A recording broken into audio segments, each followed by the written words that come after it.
আগামী ১৭ নভেম্বর সোমবার আওয়ামী লীগ সভাপতি এবং সাবেক প্রধানমন্ত্রী শেখ হাসিনার মামলার রায় ঘোষণা করা হবে। আন্তর্জাতিক অপরাধ ট্রাইব্যুনাল ১ এই রায় ঘোষণার দিন ধার্য করেছে। শেখ হাসিনার বিরুদ্ধে মামলার রায় ঘোষণা নিয়ে রাজনৈতিক অঙ্গন এখন টালমাটাল অবস্থা। আওয়ামী লীগ এই দিনটিকে ঘিরে ২ দিনের কমপ্লিট শাটডাউন কর্মসূচি ঘোষণা করেছে। অন্যদিকে বিএনপি সহ অন্যান্য রাজনৈতিক দলগুলো নিজেদের মধ্যে নানা রকম দর কষাকষি এবং নির্বাচন কেন্দ্রিক কৌশলে একে অন্যকে ঘায়েল করা নিয়ে ব্যস্ত রয়েছে। রাজনীতিতে আওয়ামী লীগের প্রত্যাবর্তন এমন রাজস্বিক হবে এটা অনেকেই হয়তো কল্পনা করতে পারেনি। বিশেষ করে ২০২৪-এর ৫ আগস্ট আওয়ামী লীগ সরকারের পতনের পর অনেকেই আওয়ামী লীগের সমাপ্তি দেখেছিল। কেউ কোনো রাজনৈতিক বোদ্ধা এটাও বলছিলেন যে শেখ হাসিনার আর রাজনীতিতে পুনর্বাসিত হওয়া সম্ভব হবে না। আওয়ামী লীগ রাজনীতিতে ফিরে আসতে হলে তাদেরকে দীর্ঘদিন অপেক্ষা করতে হবে। অনেকেই আওয়ামী লীগের পরিণতি মুসলিম লীগের মতো দেখছিলেন। কিন্তু মাত্র ১.৫ বছরের মাথায় আওয়ামী লীগ শুধু ফিরেই আসেনি, আওয়ামী লীগের জনপ্রিয়তা এখন অন্য যে কোনো সময়ের চেয়েও বেশি। নিরপেক্ষ রাজনৈতিক বিশ্লেষকরা মনে করেন যে এই সময় বাংলাদেশের রাজনৈতিক দলগুলোর মধ্যে আওয়ামী লীগই সবচেয়ে জনপ্রিয়। বিশেষ করে গত ১.৫ বছর মানুষের মধ্যে যে হতাশা এবং প্রতিবন্ধকতা দেখা দিয়েছে তাতে মানুষ বারবার মনে করছে আগেই ভালো ছিলাম। এখন প্রশ্ন হলো যে ১৭ নভেম্বর মামলার রায়ে কি ঘোষণা করা হবে।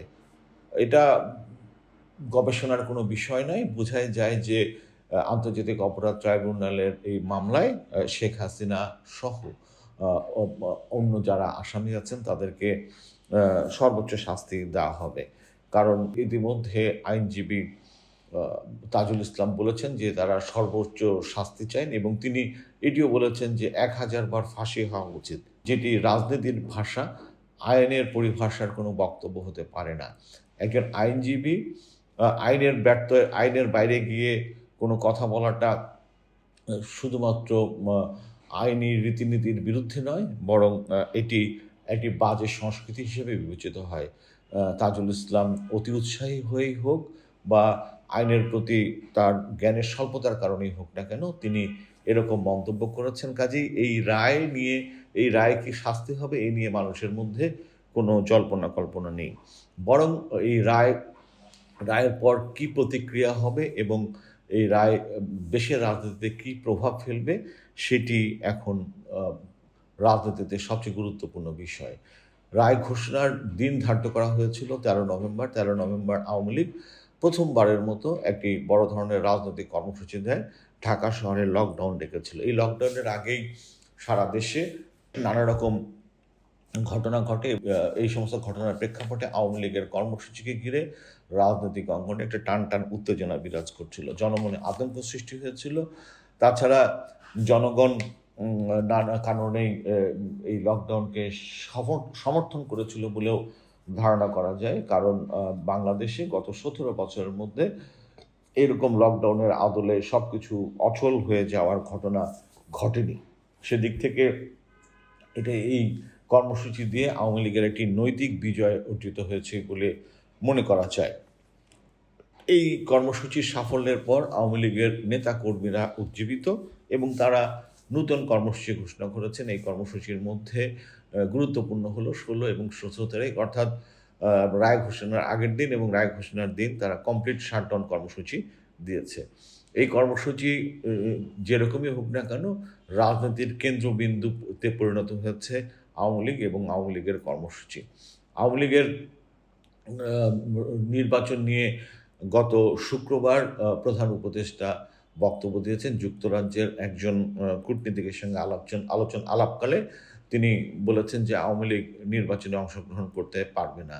কিন্তু প্রশ্ন হচ্ছে যে আওয়ামী লীগ ছাড়া নির্বাচন কতটা উৎসবমুখর হবে, কতটা অংশগ্রহণমূলক হবে এবং জাতীয় এবং আন্তর্জাতিকভাবে কতটা গ্রহণযোগ্য হবে সেটি সময় বলে দেবে। তার আগে বড় প্রশ্ন হলো যে শেষ পর্যন্ত কি আদৌ নির্বাচন হবে? নির্বাচন নিয়ে রাজনৈতিক দলগুলোর মধ্যে এখন টানটান উত্তেজনা এবং একে অন্যের শত্রুপক্ষে পরিণত হয়েছে। জামাত সহ ৮টি রাজনৈতিক দল জাতীয় নির্বাচনের আগে গণভোটের দাবিতে অটল রয়েছে। তারা আগামী ১৬ নভেম্বর এ ব্যাপারে আনুষ্ঠানিক কর্মসূচি ঘোষণা করবে বলেও জানিয়েছে। অন্যদিকে বিএনপির জুলাই সনদ নিয়ে আপত্তি থাকলেও তারা এখন নির্বাচন করতে চাইছে যে কোনো মূল্যে। নির্বাচন হলে ক্ষমতায় গিয়ে তারা তাদের মতো জিনিসগুলোকে সাজাবে, এমন ধারণা করা হচ্ছে। আর অন্যদিকে ছোট ছোট রাজনৈতিক দলগুলো কেউ বিএনপি বা কেউ জামাতে বিভক্ত। কিন্তু শেষ পর্যন্ত যদি আওয়ামী লীগকে বাদ দিয়ে এই নির্বাচন হয়, তাহলে ভোটার উপস্থিতি কেমন হবে এবং সেই নির্বাচন অংশগ্রহণমূলক হবে কিনা সেটি হলো দেখার বিষয়। কারণ বাংলাদেশের রাজনৈতিক ইতিহাস বলে যে কোনো নির্বাচনে যদি আওয়ামী লীগ বা বিএনপির একটি দল অনুপস্থিত থাকে, তাহলে সেই নির্বাচন গ্রহণযোগ্যতা পায় না এবং আন্তর্জাতিক অঙ্গনে স্বীকৃত হয় না। এসব নির্বাচনে ভোটার উপস্থিতি অনেক কম থাকে। অতীতের অভিজ্ঞতার আলোকে এবারের নির্বাচনে যদি শেষ পর্যন্ত আওয়ামী লীগ অংশগ্রহণ করতে না দেওয়া হয়, তাহলে সেই নির্বাচন কতটা গ্রহণযোগ্যতা পাবে সেটি সময় বলে দেবে। তবে এ ধরনের নির্বাচনে ভোটার উপস্থিতি কম হবে, এটা বলাই বাহুল্য। ভোটার উপস্থিতি কম হওয়ার আরেকটি কারণ হলো সারা দেশের আইন শৃঙ্খলা পরিস্থিতির অবনতি এবং নির্বাচন কেন্দ্রিক সন্ত্রাস সহিংসতা ভোটারদেরকে আতঙ্কিত করবে। যে কারণে মানুষ লকডাউনে সাড়া দিয়েছে, ঠিক সেই একই কারণে ভোটাররা ভোট কেন্দ্রে উপস্থিত হবে না। ফলে পুরো নির্বাচনটি শেষ পর্যন্ত যদি একটি তামাশায় পরিণত হয়, তাহলে অবাক হবার কিছু হবে না। তাহলে দেখা যাচ্ছে যে বাংলাদেশের রাজনীতিতে আওয়ামী লীগ এখন একটা বড় ফ্যাক্টর। শুধু ফ্যাক্টর না, আওয়ামী লীগকে কেন্দ্র করেই বাংলাদেশের রাজনীতি আবর্তিত হচ্ছে।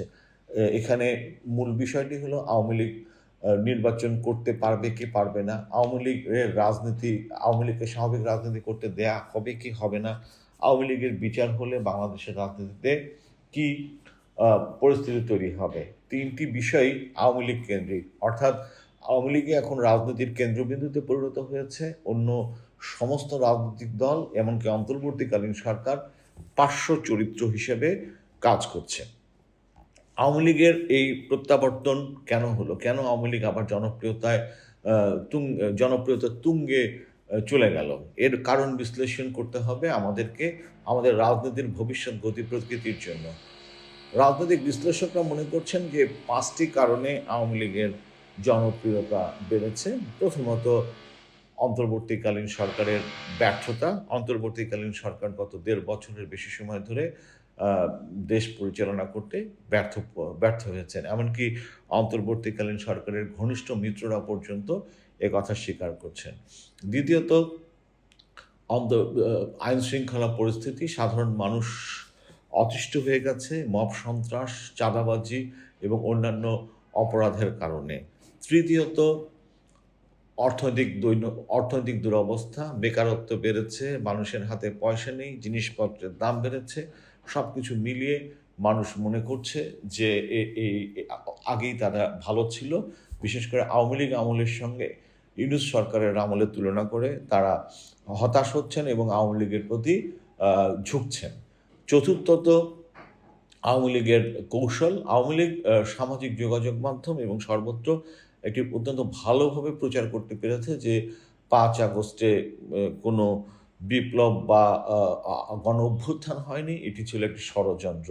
সাধারণ মানুষ এখনকার বাস্তবতায় আওয়ামী লীগের প্রচারকে মিলিয়ে সত্যি বিশ্বাস করতে শুরু করেছে যে 5 আগস্ট কোনো জনগণের অভ্যুত্থান হয়নি, বরং জনগণকে প্রতারিত করে একটি স্বার্থান্বেষী মহল ক্ষমতা দখল করেছিল। পঞ্চমত, আন্তর্জাতিক মিডিয়ায় শেখ হাসিনার আবির্ভাব। গত 15 দিনে শেখ হাসিনা অন্তত 20টি আন্তর্জাতিক গণমাধ্যমে সাক্ষাৎকার দিয়েছেন এবং তার সাক্ষাৎকারগুলো খুব স্পষ্ট, চিন্তাপ্রসূত এবং রাজনৈতিকভাবে গভীর তাৎপর্যপূর্ণ। এই সমস্ত কারণে সাধারণ মানুষ তার সম্বন্ধে জানতে পারছেন এবং তার বক্তব্য, তার যুক্তিগুলো অনুধাবন মিলিয়ে নিতে পারছেন। আর এর ফলে যেটা হচ্ছে যে আওয়ামী লীগ সম্পর্কে 5 আগস্টের পর থেকে যে নেতিবাচক ধারণা শুরু হয়েছিল, সেই ধারণাগুলো পাল্টাতে শুরু করেছে।